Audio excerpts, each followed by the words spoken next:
This is where I find it so helpful to look around at other professions and how they're using AI, and this is something that I've been able to explore more in depth. I'm currently doing a certificate at MIT on AI and business strategy, so I've gotten to see lots and lots and lots of use cases in all different activity sectors. And you keep seeing this pattern of, self-respecting professionals will use AI to create value and will charge accordingly. And so there's no reason why we can't use that across different fields. Of course, you shouldn't charge abusively, but I don't see why anyone would charge less if they're providing more value. This is True Voice Unfiltered, the podcast where raw truth meets real transformation.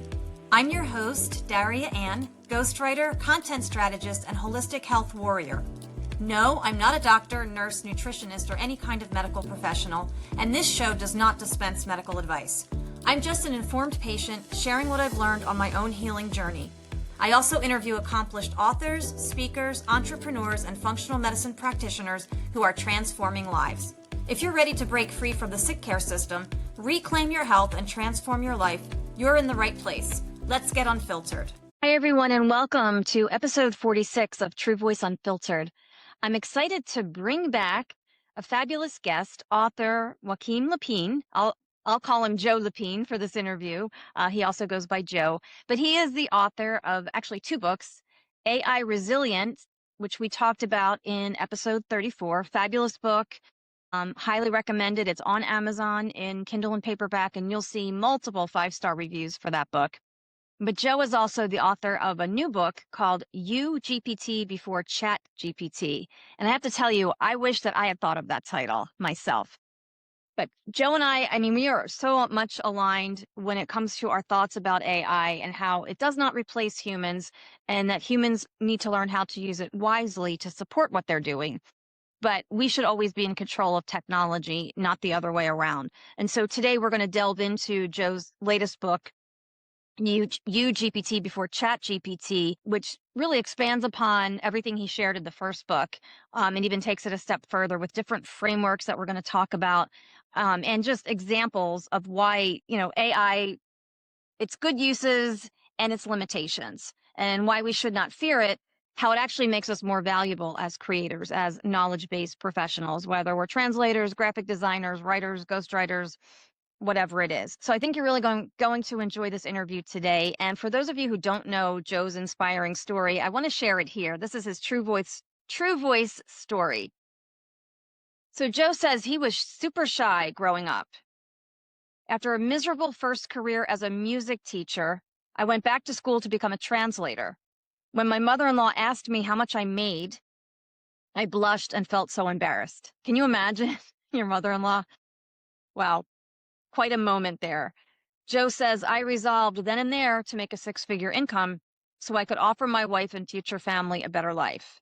That led me on a path to learning business as a socially awkward introvert. I got coached and I gradually cobbled together my own unique marketing and business tactics that actually felt good. It took a few years, but by the late 2010s, I achieved my 6-figure goal. And in 2022, I launched a new and now very popular academy to teach other people how they could do the same. I also became fascinated with tech and AI since it has been impacting translation more than any other profession on the planet. My mission today is to show experts and organizations that there is a better way to thrive and prosper in the age of AI.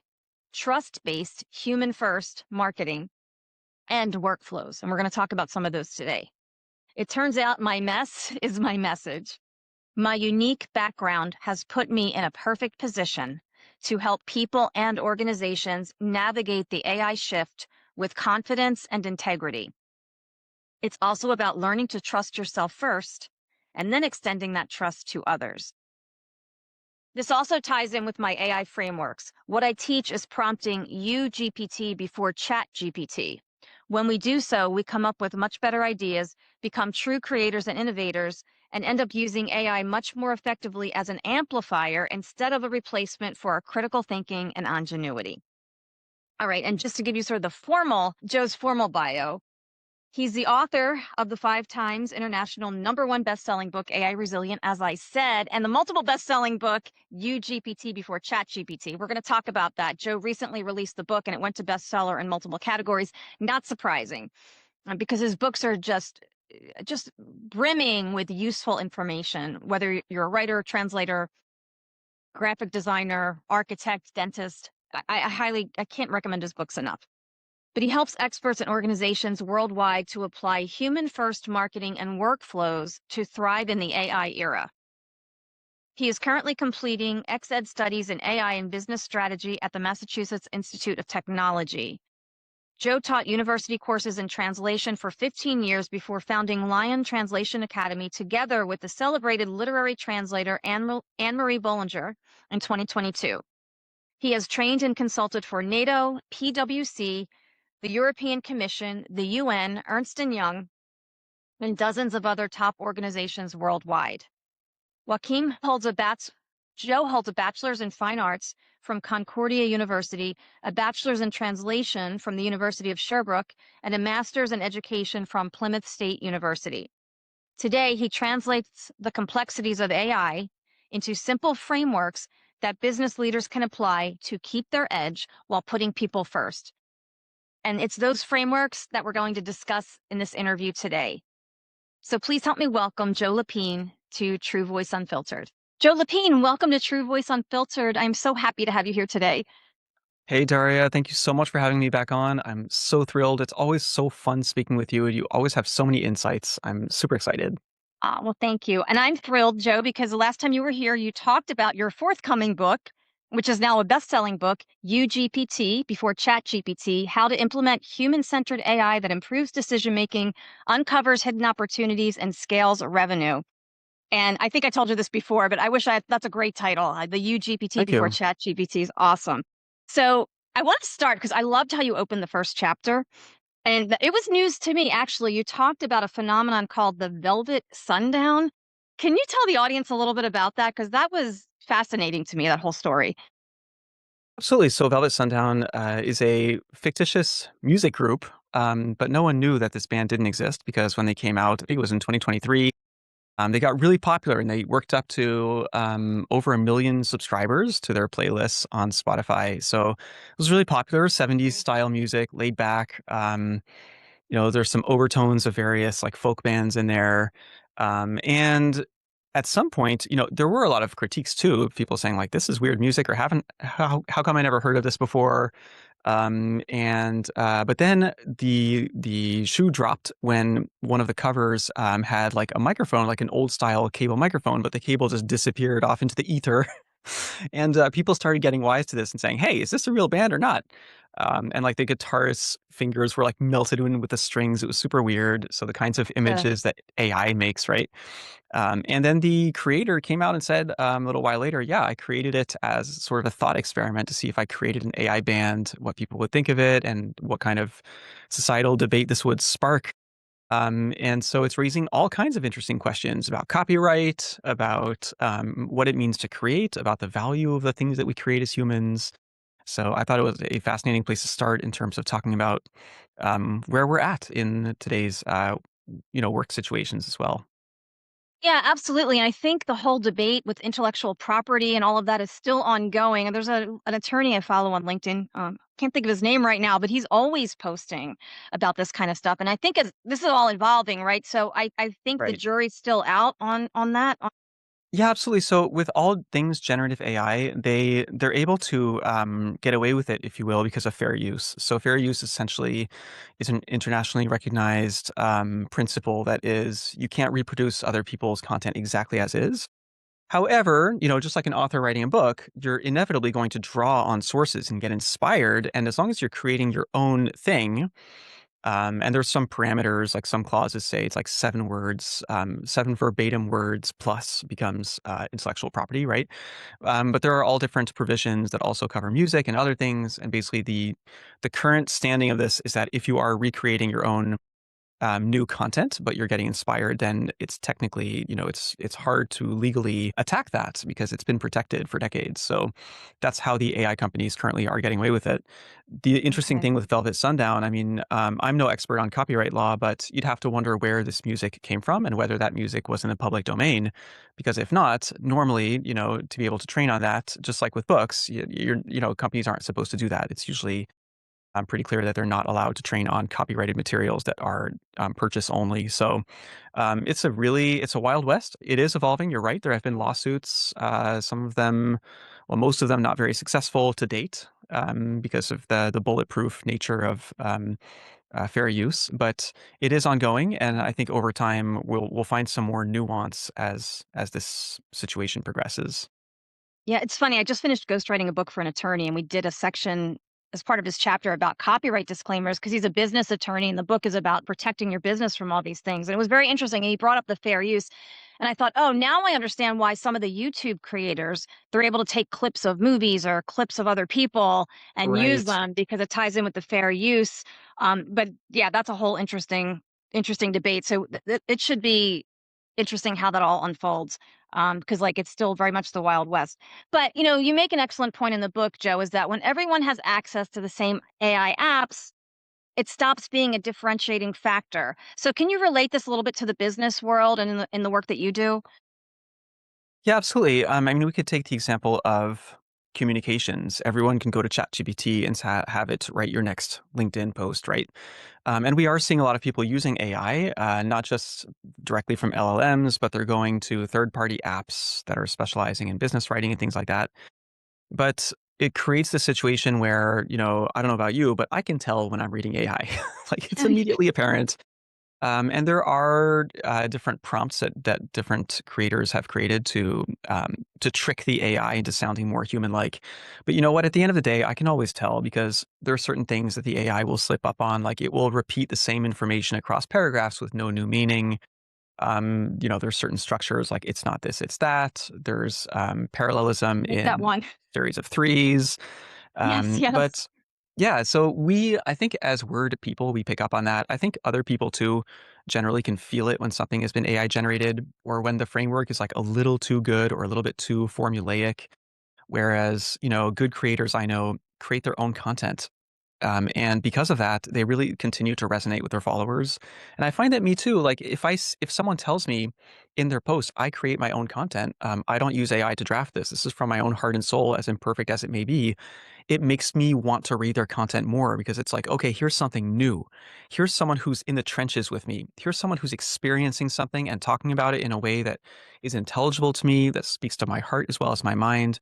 And so I think the more we have AI being used to generate all kinds of content, the more the authentic people are actually standing out, right? It's the only way to Mhm. stand out in an omni-channel AI world is to be a human and to be authentic and imperfect as well. So yeah, No, absolutely. that's some of what I'm getting at in the book. Yeah, and there's a lot of research that supports that, Joe. Like I did some research for an AI course that I created, and people are demanding authenticity now from brands. I think there's been a little bit of a Yes. backlash against this because, in late 2022, when the LLMs, large language models, for anybody who doesn't know, when they burst onto the scene, ChatGPT, I think was one of the first ones. I mean, everybody was jumping on that bandwagon. And I think now people are saying, wait a minute, no, we want to do business with brands that demonstrate authenticity, just like you so beautifully explained. And I think you also shared an example in the book too, like with certain professions, like you talked about hypnotherapy, right, as an example. So talking about maybe some of the good uses for AI as a complement, and I do appreciate that about you, Joe, because it's not like let's just bash AI. Like here's where it's good, and here's where it can serve humanity because it should serve humanity, not the other way around. And then you shared a practical example in your own life with hypnotherapy. Can you explain that a little bit for the audience? Yeah, absolutely. So there are all kinds of AI generated apps and content and videos and things like that. And they may have a very interesting and very positive complementary role. So, for example, I have a wonderful hypnotherapist that I go to for more like long term work, deep work, important, healing and growth. It's been very helpful to me on a personal and professional level. And nothing can detract from that, from going to a real professional who's worked like she's specialized in stress and anxiety. So working with a human who's worked with thousands of other people with similar problems and who's bringing all her expertise. I think she has 3 different schools that she went to. She's really good. But anyway, the point is, sometimes I don't have access to her. Like if I'm taking a nap and I need a quick recharge and de-stress in my day, and wouldn't it be nice to be able to listen to a quick recording of, hypnotherapy on the go on an app? Well, I actually have that. I have an app that is recorded by a professional hypnotherapist, and I can listen to the hypnotherapy tracks like when I need, based on how I'm feeling on that day, how I can feel better. And in that case, his tracks are not AI recorded. But I had this reflection while writing the book, like if this guy had said, "Well, I've used AI to create tracks to meet even more needs of people," it wouldn't really bother me, right? Because you don't always have access to a hypnotherapist for your 15-minute nap. That doesn't mean you're not going to go to your hypnotherapist anymore, because it's two different use cases. One of them is like immediate relief, and the other is the deeper work. And I think that we're seeing that sort of two-tiered structure starting to emerge in other fields as well. So if you take video editing, for example, if I'm creating a 30-second clip of a podcast episode to share on social media, well, I may not hire a freelancer taking the time to find them, to vet them, to do a test, to like get the whole clip done. Like that's quite a time-consuming and expensive process. But it doesn't mean I won't hire people for video. I do hire people for video, but I don't hire them for the 30-second clip. That's something that AI can do really well and make it accessible using Descript and other apps. So I do. I have a videographer that I hired recently for a big project. I'm planning to hire more in the fall. I also have a headshot photographer, and I'm a big believer in going to humans, but we have to also be honest. Like some things really benefit from the human touch, and others are like one-off relief when you need it. And I think that there are even people, like take the example of a hypnotherapist that creates an AI, but based on their style, they may actually be able to boost their revenue significantly by creating a subscription model, or just through the free advertising of saying, "Hey, I've got some AI created videos, but they're all trained on my exclusive content." And for the deeper dive, book a session with me. Like that, a lot of people are doing that in different fields, right? I'm giving one example, but there are many, many. So it doesn't necessarily have to be, like you said, it's not good or evil. It's more like there are many different use cases. It's nuanced, and it's not necessarily a net negative. It all depends on how we're approaching AI, I listen, I'll be honest, I use Riverside to help me edit my right? videos for the podcast because I think a year before I found Riverside, I was using that free software Audacity, and I'm telling you, it just didn't Right. work with my brain trying to figure it out. And then somebody told me about Riverside, and man, I mean, it just speeds things up. And yes, eventually when I get bigger, I would love to hire more professionals to do those kinds of things. But yeah, I mean, you make an excellent point, Joe. So let's talk about though some things that AI cannot replace, like the power and intent behind words. I know that's something you delve into in the book. So explain that a little bit. Yeah, absolutely. I do think that words are not just the graphic symbols. I do think that the things that we infuse into them matter. I think that people feel it in some way when you put your soul into something. And you know what? Even if they don't, I need to know for my own satisfaction that I'm connecting with people on a deep level. So I'm an entrepreneur. I have a training business and a translation business. And everyone I work with, like, it's not just about the interaction. I also care about people. People who have a thriving social life, for example, have greater longevity. It makes us happier to have relationships. And so part of that too is in my communications, the words of a machine, however tailored they may be, I prefer that they come from me for important communications. And I choose to believe that people feel that, and I feel like the success I've had is in part attributed to the fact that I don't simply have a machine auto create messages for anything that's important. I'm going to write it myself. And there's very little that doesn't fall into that category. There might be like if someone says like, "Can you meet tomorrow at 3 o'clock or 2 o'clock?" And I have an auto email that says like 2 o'clock based on Joe's calendar. I don't really have an issue with that, like if it's just information. But for anything that's delicate, sensitive, which is like most of the emails that I receive, I got a lot of emails with requests as an author, as a trainer. I get a lot of people writing to me from all over the world for different things. So I take the time to personalize, and I realize a lot of people would disagree with that. They would say, use Agentic to write your emails for you. But the kinds of collaborations I've built are really robust. And when I'm in my hour of need, as happens from time to time, I can go to people and say, I really could use some help on something. Can you get your opinion on this dicey situation, or could you share this LinkedIn post? And because we've built a real relationship, and there's intent behind the words, and I meet with people as well. So because I've built those relationships, then people help me when I need it, and so we help each other. And I'm just a big believer in meaning. Like the machine can create impressive output, but only we create the meaning. And I think meaning is important in our lives. And as far as I can tell in the future, it's going to continue to be important. I totally agree, Joe, and especially with we're just hit with so many different things in this modern world, and I think that makes relationships and relationship building even more important. And one of the things I really appreciate about you is you sent me a video one time. I think it was like thanking me for a previous podcast, and I was just so blown away. And it was such a nice touch. You were the first person that has ever sent me a video like that, and just it was so personalized to what we that time we spent together. So can you talk a little bit about that too, the strategic use of video? Even I mean, it comes from the heart, but also how it supports somebody's business by differentiating them. Absolutely. I think the first video email I ever received was from a wonderful LinkedIn trainer who talks a lot about disability and impairments. Great guy. And he sent videos. I'm sure he still does send videos primarily for physical reasons. It's hard for him to reach the keys on a keyboard.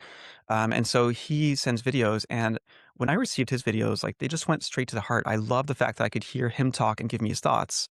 And I was Yeah. like, why don't we do this as well? And I actually found a little free or almost free app that lets you record videos. And so it's not technically very hard to set this up. And the funny thing is, yes, I think I love receiving video emails. I love sending them out. But believe it or not, they're actually a really great time saver as well, because writing an email back for a longer exchange where we're discussing something can be really time consuming. Like you can easily spend 30 minutes or an hour on one Oh, yeah. complex email.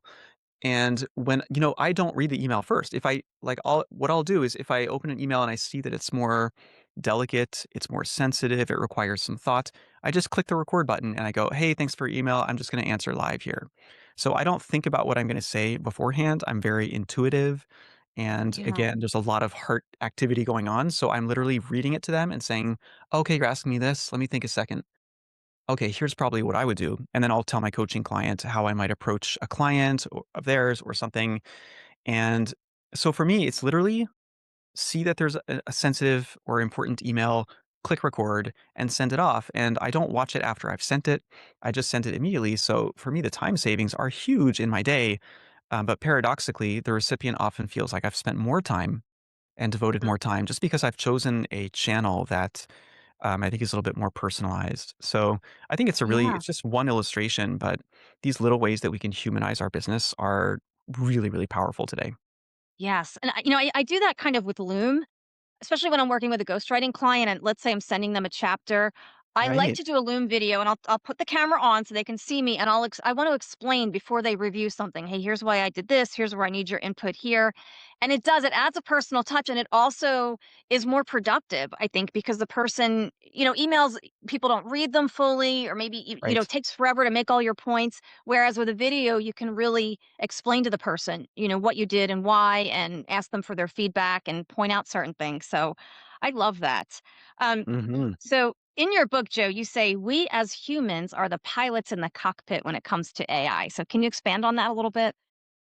Yeah, absolutely. Well, I originally I started developing this concept a number of years ago where I kept seeing human in the loop in different places, trade publications and things, and saying, okay, but yeah, let's make sure we still have humans somewhere checking the AI. I have a slightly different view on that. And there was actually a amazing LinkedIn post out that came out yesterday from Patrice Dussault where he said, it's not human in the loop, it's machine in the loop. So he was kind of like flipping it on its head. And I think that as AI becomes more prevalent, more and more of us are waking up to the fact that we don't want to be the slave of the machine. We want to be in charge, and we can choose whether or not to use AI for different tasks. So that's why I like the idea of a cockpit. It's like you are the pilot, you're in charge. You can decide when you're going to use AI and when you're not going to use it, but you don't want the pilot to be the AI, right? And you're just like Right. so it's kind of and I think we have to be careful because if we go to ChatGPT or Gemini or Claude in knee-jerk fashion as like a first reflex, whenever we run into anything difficult or complicated, then there is a real risk of cognitive atrophy. You're Yeah. offloading important thinking to a machine. And we were talking about this yesterday in your wonderful new course, The Bot Stops Here. But we were saying that there are a lot of apps out there that are like write your book in one click. But those, again, I think that writing is a form of thinking, and so it's valuable in itself. It's valuable for what it brings us as authors. And furthermore, I have yet to see an AI written long form piece of content that connects with me at heart level. Maybe it'll happen one day, but it has not happened so far. Yeah. So I'm a big believer in the humans being in charge. And the other point I like to make in UGPT before ChatGPT is that there are so many clever and highly useful ways to use AI without using it to draft things, that there's really no Yeah. reason to say like I'm going to start drafting everything with AI. You can still get benefits. So a concrete example is when I'm on LinkedIn, I rarely comment using my keyboard. I have a really great voice typing app that lets me speak and that will insert punctuation and it will eliminate ums and Oh, that's uhs and it'll cool. even fix little errors, and it does a near perfect job every time. So I'm not using AI to replace my thoughts and what was how I want to respond. I'm only using it to augment. So I'm still getting all the benefits of AI, but without signing off, abdicating my humanity to a machine. Yes, I love that. And you brought me back in time when you referenced that old commercial about, this is your brain on drugs, Right? talking about AI. And oh my God, it was so funny, Joe. When I got to that part in your book, I mean, I could see the whole commercial, the egg in the pan and Yeah, yeah, yeah. everything frying. And it's so true. And I mean, especially for me, like as we get older, I mean, brain health is super important. I think part of that is exercising your brain by making yourself Yes. think and think through things. So, I love that, we're all on the same page with this. Um, but you say that AI predicts and humans perceive. Can you share an example of that from the world of professional translators? Because I know that they've been hit kind of hard by AI. It's word level prediction. And that probability is, dependent on its training and how the data was encoded to begin with, and how you prompt it and in what tool you prompt it and all these kinds of things. So essentially, it's predicting. And sometimes those predictions are useful, sometimes they're not useful.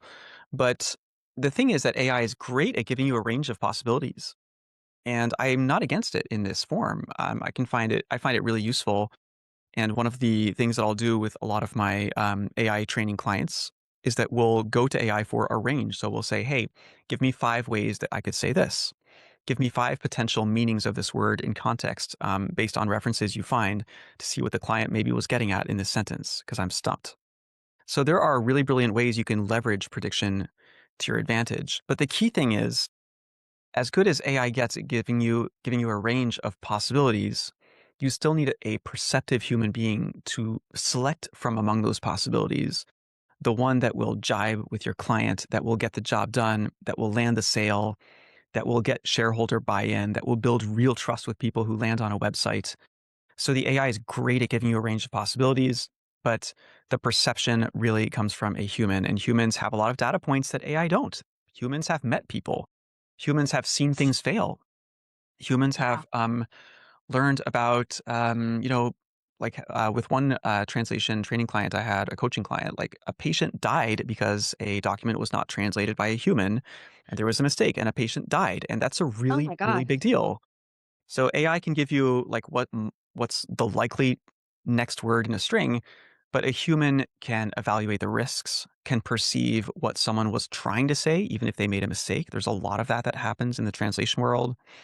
And I'm Mhm. sure in ghostwriting there are some interesting parallels. I'd love to hear you on that one. But essentially, my basic idea is, the AI is only predicting, and the prediction is sometimes correct and sometimes incorrect. So only humans have the lived experience and non-AI, non-online world data points and real world experience, and sometimes just the intuition to get it right.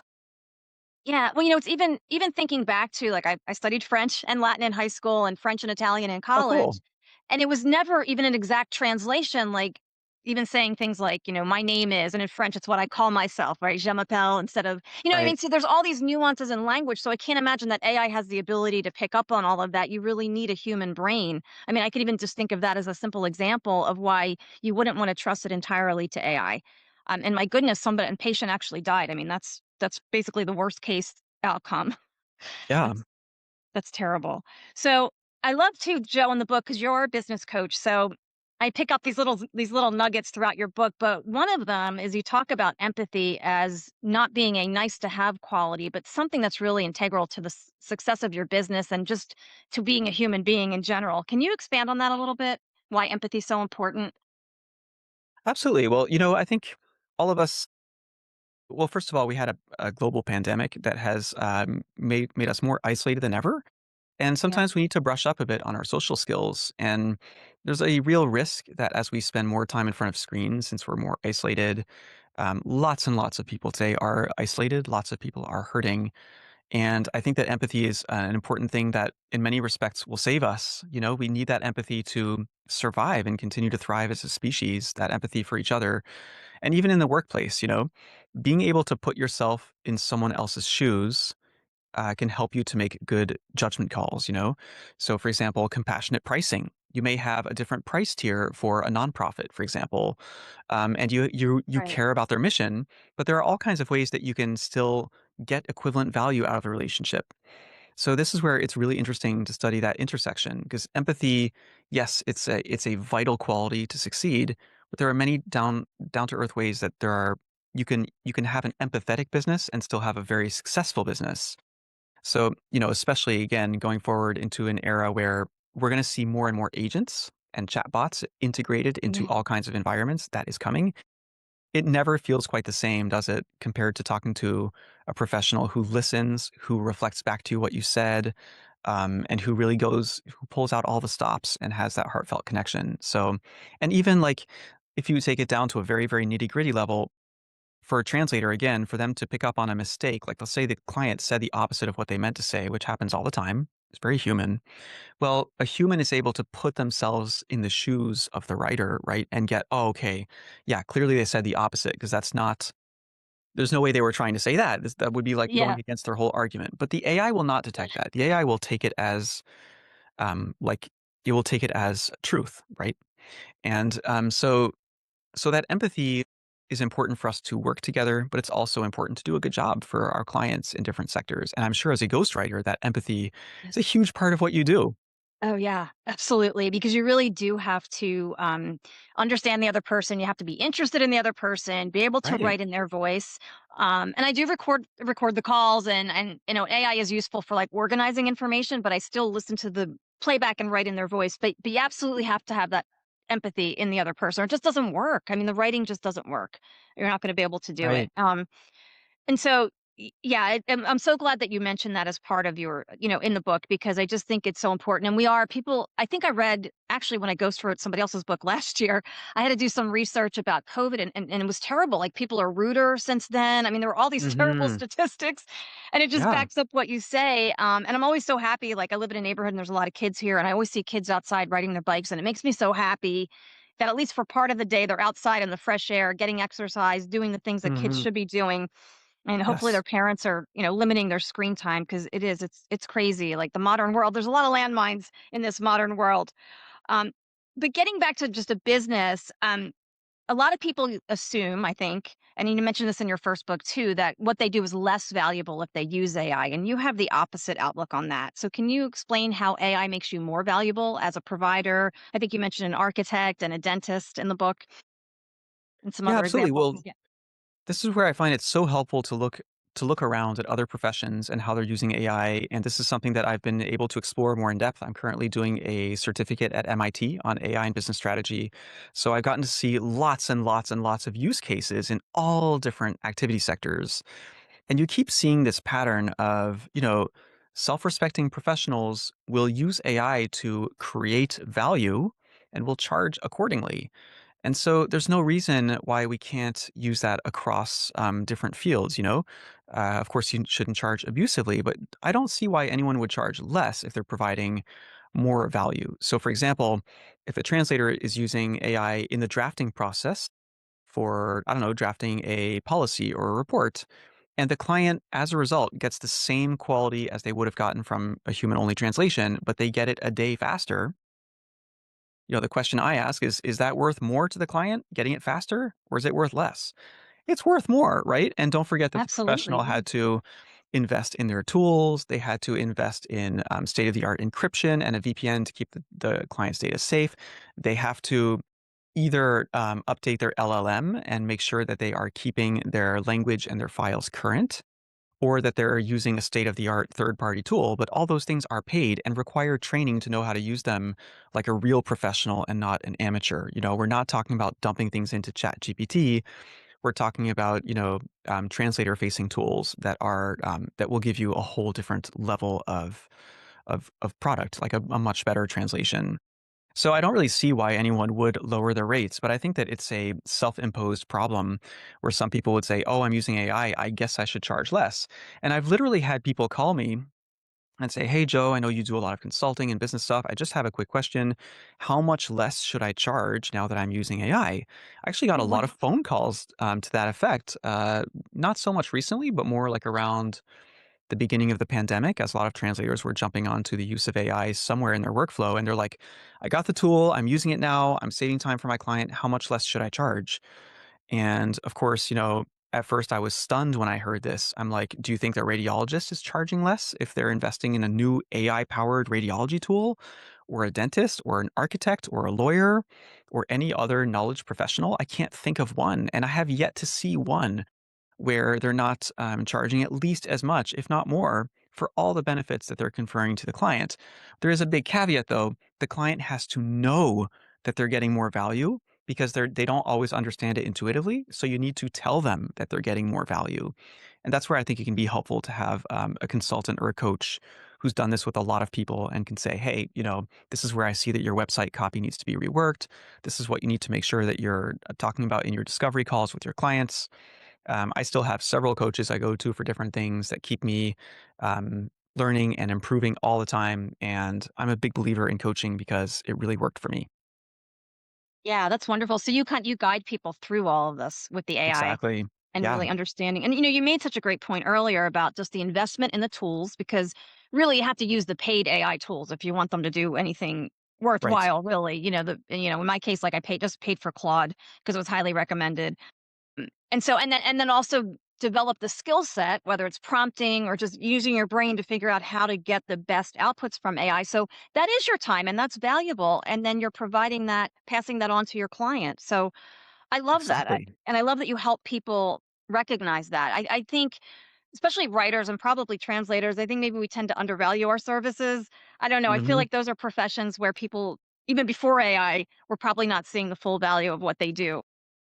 So Exactly. Yeah. yeah, It's exacerbating a pre existing problem, which yeah, in a way, I do think it's also perhaps a blessing in disguise because it's sort of pointing out these gaps where we need to up our game. So it's kind of forcing yeah. us to learn some sales skills, to learn a little bit of copy editing skills, which is maybe not altogether a bad thing. No, I definitely need to hone up my sales skills. I'm good at networking. I love going to networking groups and I'm good at relationship building, but the sales part I'm still working on. Ask our mutual friend Michelle. It's funny. But Well, there's anyway, always room for improvement for all of us. exactly. Ex- We're always learning and improving. Yeah. exactly. Exactly. And so Joe, you say in the book like you don't have a problem using technology as long as it aligns with your values. Can you expand on that a little bit? Yeah, absolutely. So as I was writing UGPT before ChatGPT, I did a lot of research and I learned some rather disturbing facts. For example, you don't see this much in the media or on YouTube, but there's a heavy environmental cost attached to the use of AI. And it's not just about data centers. That is a very legitimate concern in itself. But you have to know that there are people, who are employed in the global south to go through a lot of the training data, to do a lot of manual work. They're underpaid, they're poorly treated. There's, all the computer chips where they Terrible. go after their life cycle. They're often ending up in, less developed countries where they don't have the right facilities, but they will take this junk. And so, that's just a couple of examples, but there are a lot of inequalities that are created by AI. And so as a pragmatist, my thought is I'm not going to go on a crusade against this technology because technologies have a history of not going back into the bottle. Like, you know, when Right. electricity came out, electricity didn't disappear, nuclear power didn't Right. disappear. Right. Technologies typically evolve to become more efficient, and this will happen with AI, I guarantee it. It's already happening. At the same time, currently, where we're at, because it's a new technology, it's kind of like a lot of older technologies, like the expanding usage, like the usage is expanding so quickly that the technological innovation and improvement to make it more efficient can't keep up with the growing demand. So we are placing a greater and greater burden on the environment. There are lots of Yeah. social inequalities and externalities that are invisible. So we don't even see how we're hurting other people. And so my argument is like, I'm not sure it's going to be effective to say AI is evil and not use it, because even if you do a Google search, you're using AI, buddy, you know, Absolutely. Yeah. in 100 different ways. Yeah. So my argument is like, if we all have access to it, then let's think about how we can use it more sparingly and strategically and responsibly. So the whole idea with UGPT is you always go to your own heart and mind first. And there are two big benefits. The first one is that you'll end up using AI less, because sometimes I find using UGPT that I don't need AI. I'm happy with what I created. That happens to me a lot. Then in other cases, I'll say, okay, I've got something great, but I need to get some research that will back this up. Or I could really, I'd like to turn this LinkedIn post into a blog or vice versa, right? And that's where I'm using AI. So I'm using it more strategically, I'm using it less, and because I'm prompting it effectively, I'm getting good results the first time around. I don't need to, spend an hour doing these 7-page long form prompts that a lot of influencers are selling today. Yeah, wow, that's great. Now, I want to kind of shift the conversation a little bit because I love that you devoted a section of the book to journaling, which is something I also do. So you say you have journals all over Mhm. the house for different things. Can you tell us a little bit about that and why you find it so helpful? Sure. Yeah. I mean, I use journaling. I wish I could say I was super organized and I had a different journal for everything, but I do end up with sort of a motley crew of journals all over my house. But when I get an idea, I write it down. And often, when I'll take a break during my day, whether it's in my morning or at noon or in the evening, I'll grab a journal and take some deep breaths and just start writing. And that's where all of my ideas come from for every talk that I do, from every keynote that I deliver, every single one. I will sometimes also these days I'll take a walk and I'll use an app to record myself. I just did that recently. I walked in my neighborhood and recorded a complete keynote. And after I'm going to use AI to break it up into sections and I'll create some visuals. But I'm a big believer in journaling in particular because it's just so effective at bringing ideas out and developing ideas. And like I say too in the book, I think there's something to be said for flipping your creator switch, like just saying like, hey, wait a second, I'm a business person. Maybe I've got my small business. Maybe I'm a CEO, but I'm also a creator. If you make a recipe, you're a creator.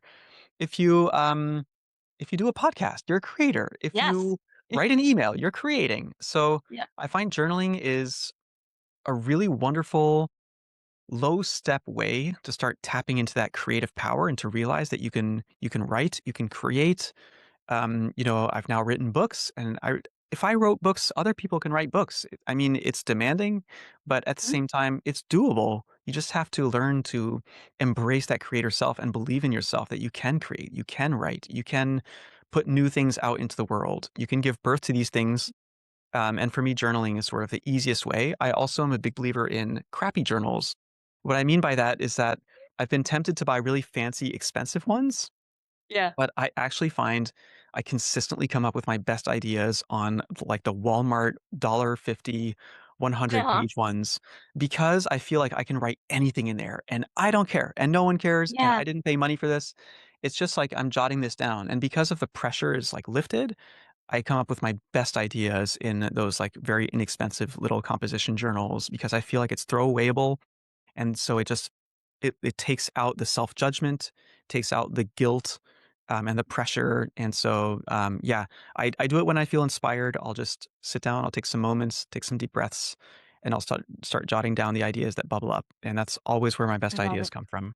I love it, and I love that you included that in the book because one of the things I do with my journals too in the morning, that's why I like to get up so early. I'll give gratitude in advance and write down all the things that I accomplished that day, like before I even did it. And 90% of the time, I mean, it actually works out the way I've written it down. It's pretty amazing. I just think I don't know, it does something to the brain. I am a student of Yes. metaphysical authors like Florence Scovel Shinn and Catherine Ponder, and so I really do believe there is something to that. But just even the fact that you're handwriting it too, handwriting in a journal, I just think there's something powerful about that. Instead of Mhm. just typing on a keyboard all the time. I love that you Absolutely. included that, and I also love that you included the Jim Carrey story about post-dating a check to himself for 10 million for acting services rendered. Tell us about, because it's so inspiring, Joe. So tell us about how you put this concept into practice for you and how you completely changed your life and career. Yeah, I mean, I guess I didn't take the exercise all that seriously, but I came across a story about Jim Carrey writing himself a check, um, and I thought, you know what, I can do that too. And I took out my checkbook and I wrote myself a number. It was much more modest, but it was a six-figure number, and I put it in my desk drawer. And I never looked at it again for years after that. But I ended up hiring a business coach who helped me make better decisions. Mhm. I invested in myself a lot. I took a lot of marketing and sales courses and started saying no to engagements that didn't align so well and saying yes to things that were scary but could help me grow. And over time, I achieved that goal. And the funny thing is, when I found it when I was cleaning, just not that long ago, and I was like, oh my god, like I achieved that and more. And in my head, it was this big thing back in the day, but it's like today it just feels very natural. It just feels like I've naturally just grown into that income size. And so I can tell you, I really think there is power, and I know many other people have said this too. There's power in writing down your goals, and people will Yeah. resist this too. In workshops, I'll tell people how much you want to make, how many clients you want to have, who you want to serve, who do you feel called from your heart to help, and a lot of people get stuck and will not write it down. And sometimes my coaching clients will tell me in private, they'll say, Joe, the reason I can't write anything down is I'm afraid I won't succeed. And so, like, if I don't succeed, I'm a failure, right? So I don't want to write down how much I Well, want to make or who I want to help. And so I gently nudge them and say, um, maybe you need a cheerleader. Let me be that cheerleader. I believe in you. I want you right now, before we hang up the phone, I want you to write that figure down. I want you to write down who you're helping, how you feel, with the people you're helping. Write down all the things, because I found that when I wrote it down, I don't know whether it's a metaphysical manifesting thing or whether it's just the reticular activating system helping me to find new opportunities. But I can definitely vouch for this, that if you write it down and you own it, you really own it, you can even like forget about it, but the fact that you've taken that time to write it down and own it, it does flip a switch. And it yeah. absolutely worked for me. And I believe 100% that because I took responsibility and I took ownership of it, I made decisions I wouldn't have made if I was more casual about my business. And so it definitely worked. Yeah, and I love that you coach people through that. So, Joe, in terms of your coaching, now do you do one-on-one? Do you do group coaching? How does that work? If anyone listening is interested in learning more about that.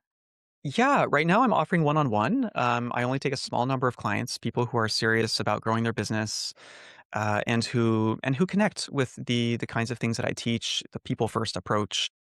I have a group program that I've run a number of times called Squeak to Roar. I may offer it again in the fall. We'll see. But right now, I'm at MIT doing my studies, so I'm not sure if I'm going to offer that in the immediate future. I feel like to bring people further, I wanted to go further myself and go back to school. So I'm only taking a small number of one-on-one people. But I help individuals. I help small teams as well.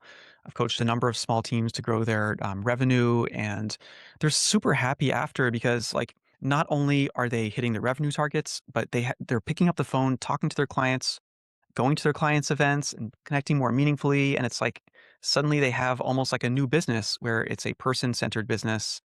They're building trust, I think, the right way. And if you didn't start your business that way, it's a learning curve, right? To build Yeah. relationships with people. And it helps to be strategic and leverage like the most promising relationships and all that. But I love helping people through this. I had actually someone just post this morning on LinkedIn about how she now has like a completely person focused interpreting business, and it's changed her life. And she's got like all these new clients and projects, and everything is like effervescent. It's like a new work life because she's meeting with people. She's doing like debriefs with her clients, and she's like, "Oh my god, why wasn't I doing this sooner?" And so I was happy to do a talk somewhere that she attended, I think, to talk about this. And so that's the most rewarding thing for me when people say like, hey, Joe, I read your book or I saw your talk and I've started calling my clients on the phone or meeting on Zoom and it's changed everything. Essentially, what we do in the coaching is just different because we go a little bit more in depth in terms of operational support, in terms of doing things in the right order to get best results, prospecting, contacting clients, setting goals together. And so it's a little bit more in depth. And of course, we also work out their personalized discovery call because I don't believe in like a one size fits all, but I help people develop a discovery call that will be really effective for them, that will land their clients, but they will also feel like $1,000,000 because I think that one first call with a client is so important. And I Yeah. don't like the way that most guru people teach it. So I have a different way that's really that works incredibly well in my business. That's more focused on empathy, and so that's what I teach. Fabulous. Yes. What's that saying? You don't get a second chance to make a first impression. That came Yes, to mind as you were absolutely. speaking. So Totally. that's awesome. So there are a couple of frameworks, Joe, before I let you go, that in your book that I want to make sure that we talk about. So you created the FAR matrix to help humans determine when and how to use AI. Can you explain that a little bit? Absolutely. So we know that most AI deployments fail. This is just a fact. The figure is Yeah. something like between 92 and 95% of people who start using AI in their business will fail. They'll lose time. It'll be a waste of time. They'll experience Wow. frustration. In fact, I did a training session recently with a group where we did like a word cloud up on the screen together, and the number one word that came up was actually frustration. A lot of people they've got access to the tool, but they're frustrated with how the output is not very helpful. The FAR matrix is a simple way I've created to determine whether you should be using AI in the first place for a specific task. And so the FAR stands for fit for the task. Like, is AI really a good fit for what you're trying to do? If it's building a relationship, do a video email. Don't use AI, right? But you may Right. find it really, really useful for a different purpose. So fit is the first thing. Like, is a pattern sensitive machine really excellent at this task? And then the A is, does the machine add value compared to a human? That's a very legitimate question. Like, okay, you could use AI, but if I don't use AI or I ask someone to help me with this, will that add value? Like, we have to weigh the two options, not just go to AI because AI, right? Just because it exists doesn't mean we should use it. Just like nuclear power, Yeah. just because it exists doesn't mean we should use it for everything. We use it for the right use case. And Great AI is point. also a super powerful technology. It's like you don't want to be, I heard this great analogy the other day. It's like you shouldn't, sometimes you just need to walk to the store that's 5 minutes away and not use like a jet plane. Like, it's ridiculous to use a jet plane if it's 5 minutes away. Walk, buddy. It's kind of the same thing. I love that. That's great. Yeah, and then so Yeah. that's the added value, and then finally, the R is for the risk. If you use AI, what is the risk? Is there a risk that you're going to compromise the trust that you've built with your client because you've automated an email that was important? Is there a risk that, you're going to experience cognitive atrophy because you didn't write that blog that you wanted to write, but you offloaded it to one of these AI tools? Is there a risk that you may create something, let's say you create a chat agent for your website. Is there a risk that it's going to create new problems and headaches for you that you hadn't considered or require much more time than you thought to, considering all of the problems that it can create and dissatisfaction, like, because it requires proper training and curation. So that's the matrix in a nutshell is that the three key things I think to consider before you use AI for a specific task is a pattern recognizing system really the right thing? Is it going to add more value than a non-AI solution? And does it introduce risks that can be mitigated? Is it worthwhile given the risks? Or are those risks compromising? So I like to run tasks into that matrix, and this is something I do together with clients as well as we map out how they're going to use AI in their business. I love it. I love the thoughtfulness behind that and really like slow down and think about things. And Thank I you. love that. That's awesome. And yeah, I was even thinking while you were speaking, it came to mind like a lot of people say, "Oh, Claude can create a website for you." And I think to myself, Right. I worked for a digital marketing agency for almost 7 years. I wasn't. We had we had a wonderful web developer, a whole web team. I don't fully understand all the work that they did. I just knew that what they did on the back end was very complex and actually helped our blogs perform better and our web pages and all the written content that we put out. And I just can't imagine that Claude can create the same thing. Just So it's interesting, just to think about that, because I think that there's more to it. It's much more complex than people think. And I'm actually friends with a few people, owners of digital marketing agencies that create these hyper optimized websites, and I think that's it's not something that they've outsourced to AI, at least not yet. Right. So Yeah, it's a very interesting thing to explore, and there are many other dimensions we could touch on. So one of them is, and I saw this in your podcast questions. You were asking about Chesterton's fence. So this yeah, is a principle that can be really helpful because essentially it says, um, let's imagine that you're walking down a path and you run into a fence. Well, your first inclination might be to destroy the fence, mow it down, steamroll over it, destroy it forever. But maybe there was a reason for that fence. Maybe it's protecting something very valuable. And it's the yeah, same thing with AI. mhm, So, for example, communications teams and marketing teams, exactly like what you're describing, sometimes discover with AI that the process of creating the website also existed for another reason, which is values alignment. The fact that you're working together to create yeah, something makes you have very important conversations about who you serve, about what's important to you, about your mission. And that's not just idle chatter, that's the core of your business. And so you will often get better outcomes when you have a team that's working on an outcome together because the very difficulty of the task they're doing will require them to ask tough questions, to align on what they're trying to do, to remember why they do what they do, and these have real dollar figure values to them, right? Companies that yeah, automate without thought and don't have those constructive, important conversations and don't build buy-in, they'll have high employee turnover, for example, and that will in turn have greater client disengagement. So there's a yes. real value to many tasks that we do at work that's not only in the thing we create, it's also about the process and the impact it has on the whole organization and clients as well. Yes, absolutely. So, Joe, there's multiple LLMs on the market, right? The large language models, they're everywhere. How can we determine which ones are best for us to use, depending on what we do for a living? Yeah, absolutely. I mean, it's a complex topic, and they're changing all the time. I don't know if I want to get in the weeds on all the specific models that are out there, but I think that I'm a big believer in giving principles. It's like the principle of like give people fish for a day or teach them how to fish. Well, I want to teach people how to fish, so I don't necessarily immediately talk about tools. But if you're trying to find the right tools, it can be helpful to do some experiments. And before you jump in and experiment, you can decide on some criteria that will help decide whether it's the best tool for the job.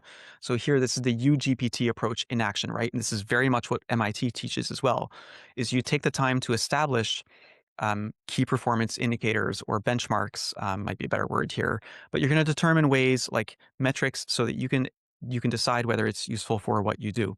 So you want to experiment and be curious. Curiosity is your friend with AI. Fear is your enemy. So you've got to do some tests and try different things, and your workflow will evolve. Your tools will evolve. A lot of people today, for example, are leaving ChatGPT because of the Quit GPT movement, because the OpenAI, of course, is a partner of the U.S. government and their Right. military operations specifically. So, like, there are a lot of things that go into the decision of an LLM. It's some people don't only choose it for performance; they may choose it for ethical reasons. They may also find that some things are interoperable, so they work well with their current ecosystem. And so they might find it's more useful to use an LLM that's not as good, but that's connected with their unique proprietary data in a way that's secure. That can make a lot of good sense.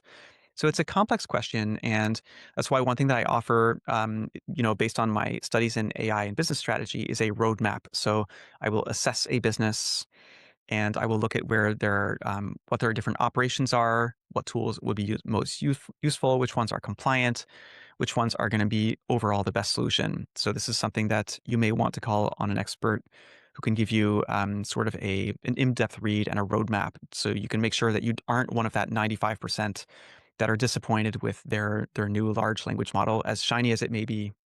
Yeah, exactly. And I'm one of those people I'm getting ready to ditch ChatGPT for that very reason you just mentioned with the spying. I really admire Anthropic for saying, no, we're not going to do this. So I'm thinking Hmm. it's going to be Claude's going to be the way to go, but I'm sort of trying to wean myself off and just kind of see, and Claude's actually pretty good. I It like it. It is, yeah. actually did. I had to do a whole analysis of my YouTube channel, and really, it was spot on. And it even gave me, it told me what was going well, and it told me what needed improvement. And I said, man, I have to agree with this. It did a great Mhm. job. I wasn't happy to learn that I needed to do more solo episodes, though, I have to tell you, because I much prefer having guests like you. But Right on. um, I asked it about book sales, like how can I use my podcast? I mean, I know there's a lot of things that go into book sales, including Amazon ads and things like that, but I wanted to ask it like, hey, how can I use my podcast to maybe leverage that to get more people interested in my book? And it said, you need to do Right. more solo episodes. I noticed you only did 3. And I was like, well, that's actually correct. It gave me good Mhm. advice. So, and sometimes, like I said, I wasn't what I wanted to hear, but then I thought, Claude has a point here. I only had 3 Right. episodes that I did about my book. I mean, it's my book. Maybe I should talk about it more in my story. So, um, but yeah, I mean, so that's just an example of how it can really be useful. And I gave it Yeah, like all my links and absolutely. everything. Yeah. And told it what I Right. wanted. And yeah. Well, So that's a great illustration because it's really, you're if we go back to that FAR matrix, this is what AI is really good at. And yeah. consider that they have access to all of YouTube in this analysis and everything that's been all the studies that have been done on YouTube. Right. So this is Yeah. exactly where AI is amazingly, amazingly good. And because everyone's starting to use it, it is true. Like the cliche in this case, for this particular use case, it's true that if you don't keep up, then you will get left behind because you now have access newly. This is a new thing. We didn't have access to social media analytics before the way we do today, Yeah. but now we do. And so, you are missing out if you don't at least go to Claude and say, hey, analyze my challenge, my challenge, analyze my channel and tell me what I'm doing good, what I can improve. This is exactly where AI is incredibly powerful. So that's a good use Yeah. case. Yeah, and it also segmented my audience. Like it gave me like my top Hmm. audience, 1, 2, 3, 4, 5. Here's your top audience, and Right. demographics. I mean everything. And I'm like, this is really useful because now I know how to tailor the podcast. Authors was right Amazing. up there. So authors like you coming on and sharing all this valuable information. So I definitely want to keep doing that. So Joe, the book is available. YouGPT before ChatGPT in Kindle and paperback on Amazon. Right, That's and right. it reached multiple bestseller lists. I remember from your launch. It did. It hit number one bestseller in 4 different categories, including high tech Mhm. business. And so I'm very proud of it. That's a pretty rare Yeah, achievement that's for a book. I'm glad that the bravo. concept. Well, Awesome. thank you very much. I'm so happy that the concept resonated. I wasn't really sure if it would be too niche or if it would resonate with a broader audience, but I think it has resonated with pretty broad audience of people maybe who just want a more thoughtful approach to AI, who are not against it, who are open to it, but who want to make sure that they're being ethical and strategic. And that's exactly what I love to help people with. So I've been super happy to see that it's done well. Yeah, and I signed up. You have some free downloads with videos. I Yeah. signed up for that. I got the book, so I encourage everyone to go get it. I'm going to get it in paperback. I bought the Kindle version, but I am old fashioned. I love paperbacks. I love to make notes and things like that. So I'm Oh, I definitely going to get appreciate the that. paperback version too, because I have AI Resilient, which is also wonderful, and they're just good reference guides. You can go back to them again and again. And so I just, thank Wonderful. you for putting all of this together in books because I know I, for one, understand how time consuming it is to put a book together and how much thought actually goes into it. So, Absolutely. Yeah. congratulations. Yeah. Well, thank you very much. Yeah, putting together a book is a labor of love, Yeah. but it's not an easy process. And this one in particular, I voice recorded it, so I dictated all the Oh, wow. chapters, but it also changed the workflow quite a bit. So it was a learning curve, learning to dictate long form, like for a 200-page book. It was a very different process. So there were a lot of new lessons learned along the way, but it was fascinating. And of course, I hired all different people for different things to have a really great book. I Yeah, think it's too got a that great cover. thank you. Yeah, I had a wonderful cover designer, the same one that Michelle Culp recommends, Selchka, who did the Yeah. cover. Yeah, I don't think writing a book is for everyone, and I think that it does. You have to consider that it's kind of like building a house. Like you think it's going to take you 1 year, but if you think it's going to take Yep. you 1 year, consider it's going to be 2 to 3 years. Absolutely, no doubt. It's kind of the same thing with a book. Like if you think it's going to take you this amount of time, it will tend to expand and take more time because there's so many little things you didn't think of. Yeah. Um, and I think that I could really see the value of a ghostwriter where, someone can go to you and get a draft in their voice, and you have that human empathy and that human quality that's going to bring it to life. And I know some of your ghost written books are quite popular and you talked about them elsewhere. And so I just want to say, like, I think writing a book is great for someone who has a lot of time and enthusiasm. I think that ghostwriting is a much better option for someone who is busy and but doesn't want to compromise on their true Yeah. voice. So, yeah. Well, thank you. Thank you. Yeah, it's a lot of fun, and I mean, you usually can get them done within 90 days, so Oh, but wow, it's fun, and that's fast.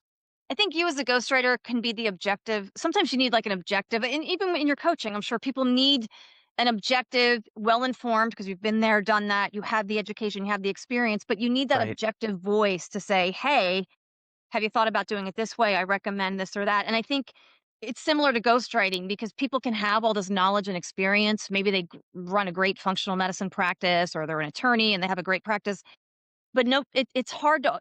Not everybody understands like how to organize thoughts and experience into a Sure, book that yeah, people are going to read, and I love being able to do that. Um, and it's fun helping people. And you know how exciting it is when you get your book, you hold your paperback in your hands for the for first sure, time. yeah. So it's such a great feeling. So Joe, where can people find you? I'm going to put all of your information in the show notes, but where can people follow you on social media, connect with you, and all that good stuff? Right on. Well, the number one way to support me is go grab my book, YouGPT Before ChatGPT on Mhm. Amazon. It's also bundled now with AI Resilient, my first book, which talks about constructive ways to continue charging high rates and being a premium service provider in the age of AI. Otherwise, I'm very active on LinkedIn. It's pretty much the only channel where I'm active, but I do have 18,000 followers, so I'm quite active there and engage quite a lot with Yeah. people. Love all the conversations we have. So you can simply look up my name, Joachim Lepine. Can maybe put it in the show notes after. But yeah, for anyone who's listening, we're honored to have you connect with me. Sounds great. Well, Joe, I want to thank you again for taking the time to join me. Congratulations on the book. Thank you. And I mean, I'm just looking forward. I love watching your success and just seeing how you are impacting other people in such a positive way. It's wonderful. All Likewise. Thank you for doing this. right. Take care. Talk soon. Hi, I'm Dr. Liz. I just want to tell you how amazing and easy it was to work with Daria on my book. You see, I've had a book for a while, been sitting on my desk, sitting on my computer. Maybe you might be able to relate to that. And I didn't know what to do, how to take it to the next step, how to make it look polished and edited and easy and useful for my readers. Met with Daria. We had some great conversations. She learned my voice, my goal, my style, and she was able to edit and give me feedback on how to make my message clearer, more focused, polished, and it worked. I have a book. In fact, I have a book and a workbook that she's edited for me and guided me along the pathway. So if you're maybe a little bit like me, that you have a book or you have an idea and you haven't known where to take it, how to take it to the next stage, reach out to Daria. She's a game changer and she's really easy to work with and takes great pride in her work as well. So join me in the publish author arena. Reach out to Daria. I'm Dr. Liz.